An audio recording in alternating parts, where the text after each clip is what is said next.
Good morning, my student. This is me, Dr.هاني الحسني, and here the course of novel for senior and junior students. For sure, it's for more of junior students. I'm trying here to do the second video, which has existed something related to introduction to literary criticism. I know that you have kind of summary or whatever in general about literary criticism, but here we are trying to repeat again with another way how to make it. So here we have a definition. Literary criticism is a study, discussion, evaluation, and interpretation of literature. Sometimes the word criticism puts people off because in everyday use it has negative connotations. We usually think of critic as a kind of grumpy person who seems to exist solely to find problems and stress faults. Socrates said the life which is unexamined is not worth living. So we should always check out something that we could do or we just have done in the previous time. So criticism here asks what literature is, what it does, and what it is worth. So it's related to literary work. And here is a method used to interpret any given work of literature. The different schools of literary criticism provide us with lenses which ultimately reveal important aspects of the literary work. Next, we have here literary criticism helps us to understand what is important about the text. Something related to structure regarding context, and the context manipulates the reader. Literary criticism also understands the relationship between authors, readers, and text, and that's why we always focus on that case. What is the relationship between the authors and his readers and the text itself? The act of literary criticism ultimately enhances the enjoyment of our reading of the literary work. Literary criticism has two main functions: to analyze, study, and evaluate works of literature, to form general principles for the examination of works of literature. So next, what is literary theory?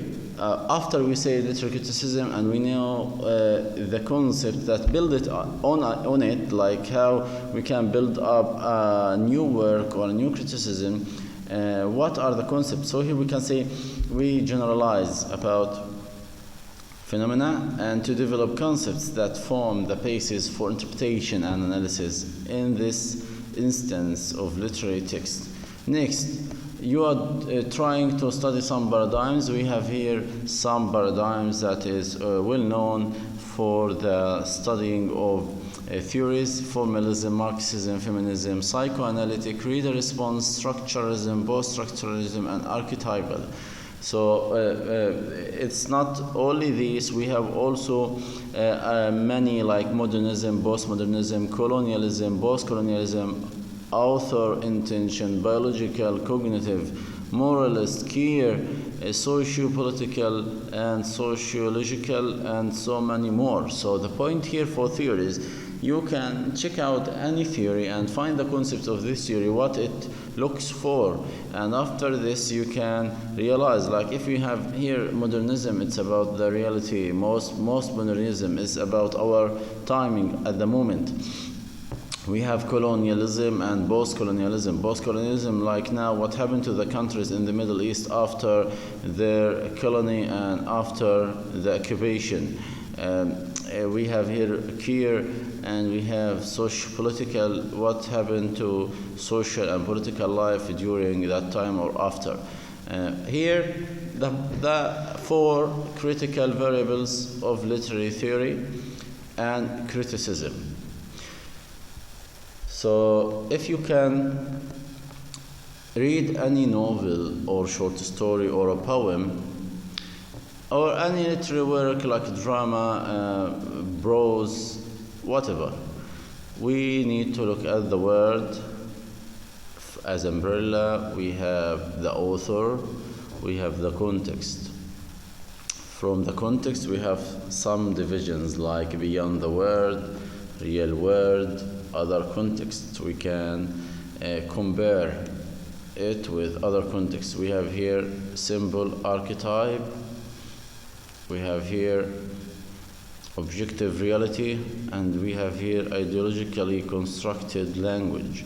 And finally, number 4, we have the reader. Formalism, it here it talk about text as art. Structuralism, language system and structure. Psychoanalytic, author, reader, text, reader response. This is a community of readers. Gender studies based on feminism, like it can be the word, author, text, reader. Post-colonialism, author, word, text, reader. Marxist, the word and the text. So we can compare what happened around the world, that the world divided into two parts or two paths. One, the first path, or the first path that it related to Cold War, and it's called Marxism, and the other part which is what we call capitalism. So we have capitalism, we have Marxism, and how the world is standing against each other when we have a lot of countries can be aligned with these countries who follow Marxism or either follow the capitalism. We have territorial here, text, and we have reader, author, word. Never mind later. What I need from you just to rethink about these concepts. How here, like psychoanalytics, just need you to focus on the author, words, reader, and the text. Okay, so we have here the next point that we are looking for, understanding the map. The map itself that it shows here in the previous slide, it's placed in the center because all approaches must deal to some extent or another with the text itself. Formalism and deconstruction are placed here also because they deal primarily with the text and not with any of the outside considerations, such as author, the real world, audience, or other literature. Meaning, formalists argue, is the inherent in the text because meaning is determinate. All other considerations are irrelevant. So what here you can see in formalism or deconstruction,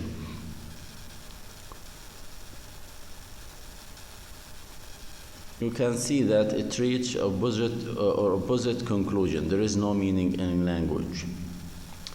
Deconstruction, you are trying to separate the sentences and find out through the formal analysis.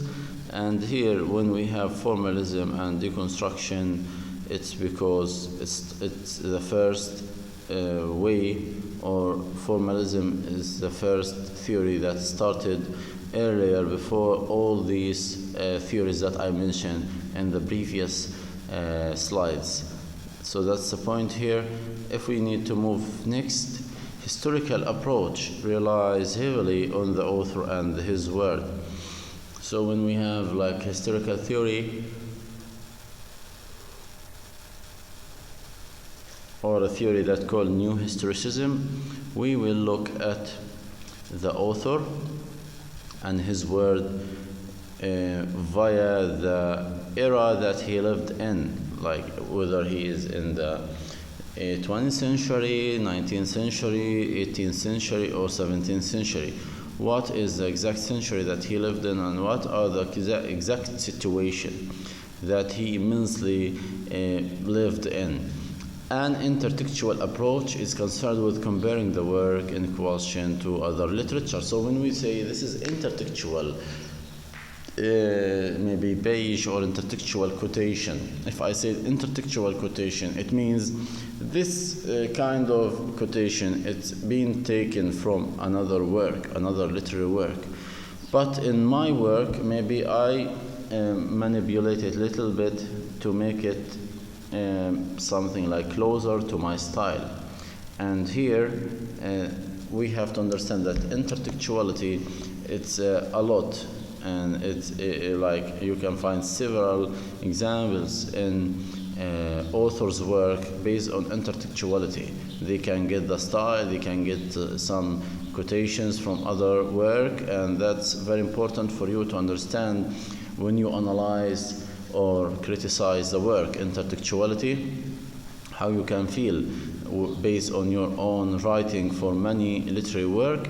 This is intertextuality that's already taken from another literature work to get a broader picture. Why? We can compare the intertextuality work between 2 or 3 or 4 literary works to make the broader picture for overall. Reader response is concerned with how the work is viewed by the audience. So if you are a reader and you are reading the novel, so you have your own point of view, because maybe the year that you have read that work, let's say that the work already invented or printed in 1920, so it's about 100 years ago, and you are reading now in 2020. So everything is changed since it's printed, or since the time of printed till now. A lot of things change. So based on your reading and your point of view, you can show your own opinion. In this approach, the reader creates meaning, not the author or the work. So you are the reader, you have the vision and the view for overall. When you give your point of view or perspective at the end of your reading, this is your own way of thinking. No one else can deny what you have thought, but the point here is how you are creatively can show the other readers that your critic is devoted and is really worth to be read later on. Mimetic. Here criticism seeks to see how well work accords with real world. Is it accurate, correct, moral? So when we say that there is a mimetic style of giving a criticism, so it means here we are discussing maybe the scenes of morality. Some scenes it becomes like immoral, and it's really awful when the maybe children read that scenes or read that section. So is it moral? Is it correct to show it like this? Is it accurate behavior? Or is it accurate maybe a style of writing like this for our generation, or maybe if I am like young, or if I am old, whether the language is so tough. So that's mimetic. Then beyond the real world are approaches dealing with spiritual and the symbolic, the images connecting people throughout time and cultures, archetypes. So when we say archetypes, it means the images that connected people and cultures. When we show image, it reflected a symbol. And when we say it symbolizes to something, it means a lot. Mimetic sense too. Here we have, it's not much with real world as with something beyond the real world. Real world here, it means tying in all worlds, times, cultures inhabited by humans or inhabited by humans. We are trying here to show people another view or another image based on our mimetic criticism.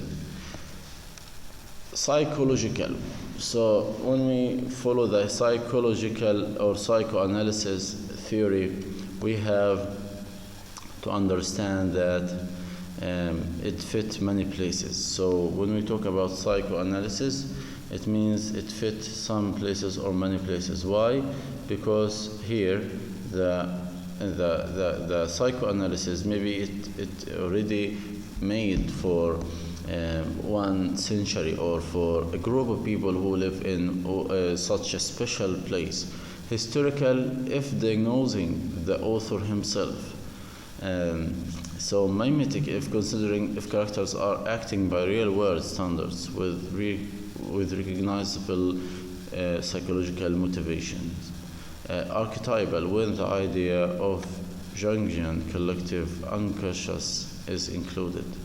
So here I'm trying to tell you something about the general ideas for the theories. Reader responds when the psychology of reader, he sees what he sees in the text when he is examined. So it means you cannot change the reader point of view. So anyone based, or he or she, the individuality for reader response is important. Why? Because he or she followed by their own way of thinking, maybe their childhood, maybe the whatever, or political parties. That's the way here that we could realize the reader response theory. Usually you can see a lot of different writing, because each one has his own way and his own style of responding to the literary work. Continue, we have feminist, minority, Marxist. So when we talk about it from historical, we can check like Shakespearean feminist work, and we have mimetic here. What are the stereotypes that women being portrayed accurately? So these are the pictures that existed in our mind. We have to check out what happened to the women in 18th century or 19th century or 20th century, and what happened to them through the 21st century. All of these characters or portraying or stereotype, does it change from 4th century ago till now? What happened to the way of, like, does black character act like a black person? So it means like you have to understand what's the difference between black people and white people through the centuries. Does the work show realistic economic picture of the world? So if I read any word, does it show the reality? It reflects the reality, or from your imagination, the author imagination? So that's what we have to be concerned about through reading the work. So types of literary theory. After we finish from what we call the literary theory and criticism variable, we have to move towards types of literary theory. We have here formalism. When we talk about formalism, it comes from the Russian people, and they are the first who started, and has the advantage of forcing writers to evaluate work, whether the work is accepted or rejected. For the writer, works best when applied to poetry and short fiction. So formalism, usually it's already invented for poetry and short fiction. That's suitable for it, and it will be aptly used for them, for poetry, I mean verse, and for short fictions like short stories. Formalism also attempts to discover meaning by close reading of a work. Like here we discuss the form, organization, structure. Like let's say we have a poem, we check the organization, the structure of the poem, word the choice for the poem, and multiple meanings. Considers the work in isolation, disregarding author's intent, author's background, context, and anything else outside of the work itself. So we have here what we have. So the point that we are looking for is consider the work in isolation, disregarding author's intent, author's background, context, and anything else outside the work itself. Formalism vs. New criticism. So we say formalism, that the word used by the Russian people and the Russian authors and the Russian critics. But in new criticism, it's used by the American who are West. So there is it's the same function, but what happened here, because there is a Cold War between Russian and West, like America and England, they created their own names. So formalism followed by Russian, new criticism followed by the American and British. So formalist movement began in England with publication of I.A. Richard, but it already created or invented more into Russian people. American critics such as John Crow Ransom, Robert Penn Warren, and Cleanth Brooks adapted formalism and termed their adaptation new criticism. So this is for American this is for England, but we say that Russian people, they make the move and they already acquired the formalism for them. So that's the point here for what's the difference between formalism and new criticism. Again, new criticism varied from formalism because it focuses on image, symbol, and meaning. So because the American work includes some images. If you check some American work after the what we call the Cold War, or after 1920, the First World War, they have the images. So they made crayons like kind of caricature images. They draw some characters, they draw the scene into the short story or novel itself. Symbol and meaning. Traditional formalists often attacked by new critics for their lack of attention to the form of the work. So seminal work in new criticism include John Crow Ransom and Clive Brooks. Just in general, no need to remember their names. Okay, we have here new criticism again. Meaning resides in the text, not in reader, author, or word. So we are trying to focus more on the text itself, what it contains or what it contains. Texts are artistic creations. Close reading is the basis of a new critical analysis. It means we need to reread many times as we can to guess the exact meaning. The methodology for finding meaning is clear cut. So you try to be focused. Tools are unique for literary, and here one type of formalism. It means new criticism is still one type of formalism. Impact of formalism. What is the impact here? It back to the basics approach pervades many other critical theories. Well, so formalism here in general, we have a picture. You can see the history of it. I bought this picture because it's generalized the history and why they call it. And here you can see that in the first half of the 20th century, the Russian and Czech literary theorists worked to develop theory of literariness. So they have their own way to developing it, and Russia is the first that followed the formalism. The wave here, you can read deeply what's information here. We have deconstruction, we mentioned it previously, by Jacques Derrida. You can look at the, I can say deconstruction is an approach to understand the relationship between text and meaning. So deconstruction, you check the text, you check the meaning and find out whether is it like a true or false, or what are the signified and signifier. So try to find signifier, it is a word, and signify the object of this word. That's the deconstruction. Again, here we have reader response criticism.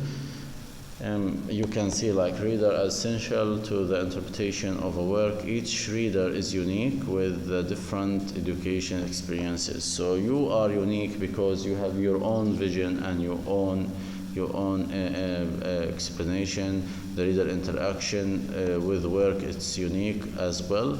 Emphasis recursive reading, rereading for new interpretations. Okay, reader response also has been criticized as being overly impressionistic and guilty of the affective fallacy, because sometimes you can find people who are too emotional. They focus on their emotions when they reflect. They didn't focus exactly without having the bias. So it should be like sometimes without bias, but they say as a reader sometimes you have affective fallacy because you are already what we call have that kind of impression of something you cannot change.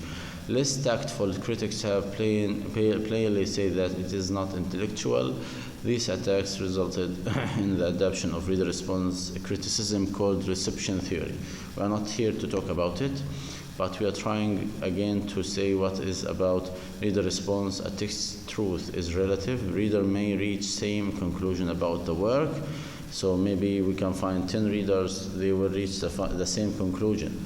So, but approach the task quite differently.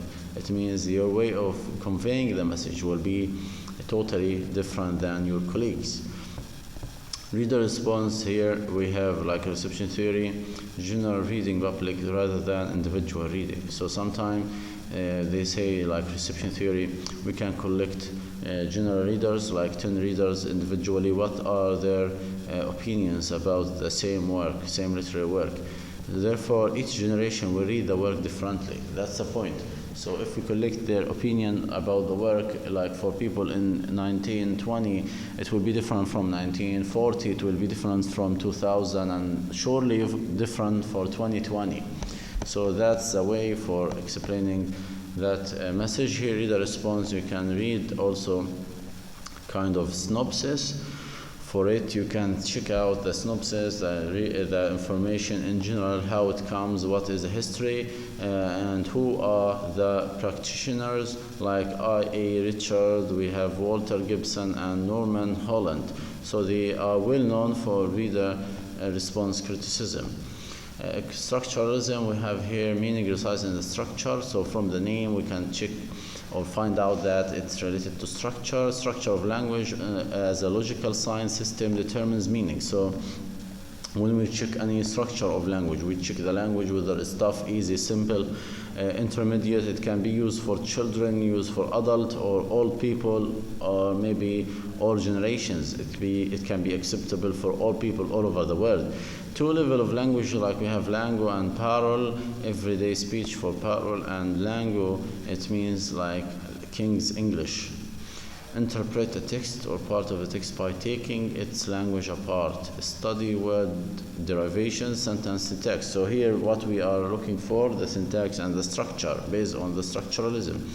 And here you can read kind of a quick, what to call in this picture, quick explanation, and you can find how according to this Saussure, every language has different signs, and these signs are composite of signifier and signified. So we say, like deconstruction, we say there is a signifier and signified. What is the meaning? What is the object of this meaning? And these signs give the meaning to the text. That's why we have to understand that this 20th century intellectual approach the Ferdinand de Saussure was the founder of structuralism. This is very important knowledge or information about the pioneer of structuralism, or the founder. Okay, fine. So here we have the post-structuralism. Late 20th, we have Michael Foucault and Jacques Derrida. They created something about the post-structuralism. What is the point of structuralism? It is simultaneous rejection of structuralism, and here is no meaning and sign are stable. There is nothing outside the text. That their own point, and they denies the existence of universal principles. So post-structuralism, they are not looking for universal or word principles that create meanings and coherence. They reject the theory. That's the way for it. We have biographical criticism. In general, it talks about the author life. So we are trying to look at his own work from biographical criticism, how we check his own life and his own work through the living life. So we're trying to find out his childhood, the author childhood, adulthood, and what happened to the old time of him. Must be used carefully. Example, Kate Chopin. So here we have Kate Chopin. He works for biographical criticism. Sociological. So this is about social life, what happened to social life in general, like you examine two aspects, conditions and production, such as school, magazine, and applicability of the work. It means in fiction, studying dynamics of given society. Types of sociological criticism. We have here like it can be subdivided in many different categories. Two dominant theories we will study are feminist criticism, Marxist criticism. So the theory here, feminist and Marxist. Why they mention them here? Because this is the social life. When we talk about Socialism, it means like maybe feminism is kind of one part, and Marxism because it looks about, or it talks almost about how the people can work together for the government. Feminist criticism, we have the women here, how they created their own way of critics. We have here leading critic Elaine Showalter described two purposes of feminism, criticism or feminist criticism.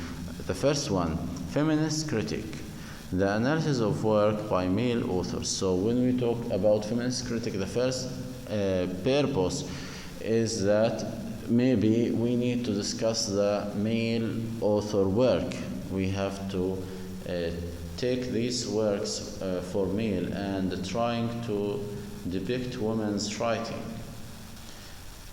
And we have criticism, the study of women's writing. So we have writing women like Jane Austen, and we have like Wuthering Heights by Emily Bronte. So this is kind of woman work.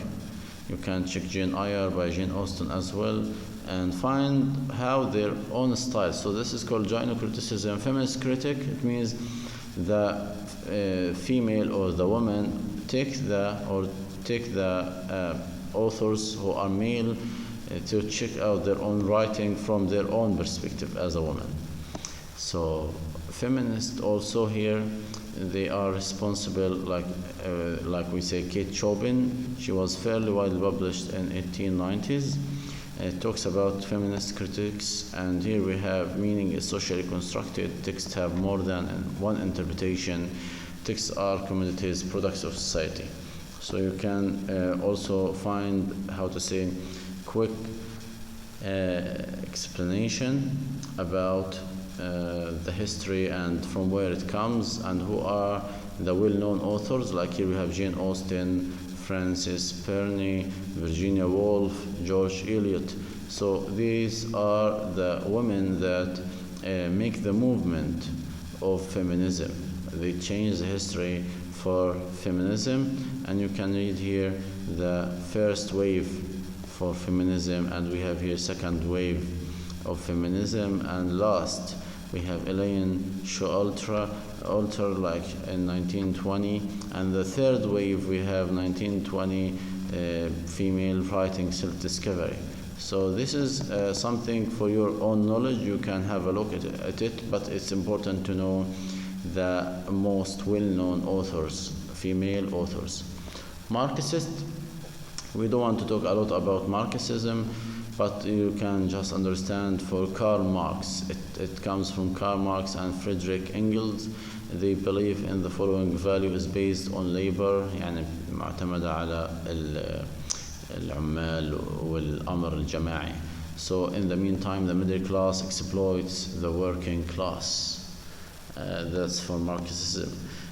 We have also Marxist criticism in case of influence fiction, particularly American fiction in 1930s. So in 1930s, the Marxism influenced the American fiction. That's very important in info as well. New historicism, like here we discuss the history and we try to compare literary analysis to dynamic circle.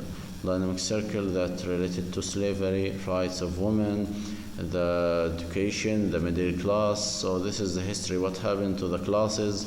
Study the ideology, maybe the religion, the way of thinking for people. So this is the new historicism. Also, we have two forms: analysis of the work which is created, or analysis of the work that it was critically evaluated. Here we have also two well-known writer, Krisner and Mandel. That's the way, like here you can check out if you like, but it's not important for this slide. It's not important for me to know much about a new historicism. Here, what we know about historicism, a new historicism, like you need to understand that texts have no final interpretation. So many explanations can be accepted and many criticism can be added. History is every bit as subjective as intentionally imaginative. Continue, we have here also a picture that summarizes the new historicism. Psychoanalytic, it talks about the revealed insights about the way human mind can. So what are the insights? The vision. And Sigmund Freud here discussed the character, actions, and motivations. We have here Psychoanalytical Criticism, practitioner by Sigmund Freud and Ernest Jones. So they are the leader for the psychoanalytic criticism, and here it attempts to understand the workings and source of unconsciousness, desires, needs, and anxieties, behavior of writers, readers, and specific cultural phenomena. So it discusses anything can be stressful or the needs, the desire. This is very important for you, so I'm here trying to show you exactly why we need psychoanalysis somehow, and here the way of explanation. Okay, we have the Sigmund Freud in here. It's not important. We have methodological approach. You can read it by your own. Also, just you need to know Carl Jung. Carl Jung is the practitioner of it, followed also by Sigmund Freud. We have here example of archetypes. We have here, when we say mythological, it's about also the archetypal, but we try usually to say the common themes, stories of quest and initiation. We have here ascent into heaven, search for father and mother. So the archetypes, it means the stories or the themes that be found in the novels can be like this. Search for father and mother, ascent into heaven, stories, quest and initiation, fall from the innocence. So you are innocence, then you're trying to be another person, like from good to evil person. Characters, like here we have hero, villain, outcast, temptress, mother, father, mentor. You can check the characters, usually can be like this. At the end, we have the last slide here. As soon as fear, hatred, jealousy, and power worship are involved, the sense of reality becomes unhinged. George Orwell, Notes of Nationalism. So George Orwell mentioned that quotation, and it has several meanings. You can have a look at it. And now we are trying to say goodbye. We have finished to explain to you all the concepts that we need you to understand through the theories. We will focus on the reader response theory, psychoanalysis theory, feminism theory. It's very important for me to share with you these 3 or 4 theories. Why? Because we don't have much time to explain, and we will have later on another course that called literary criticism, and we will have the focus on these concepts. Thank you again. See you later.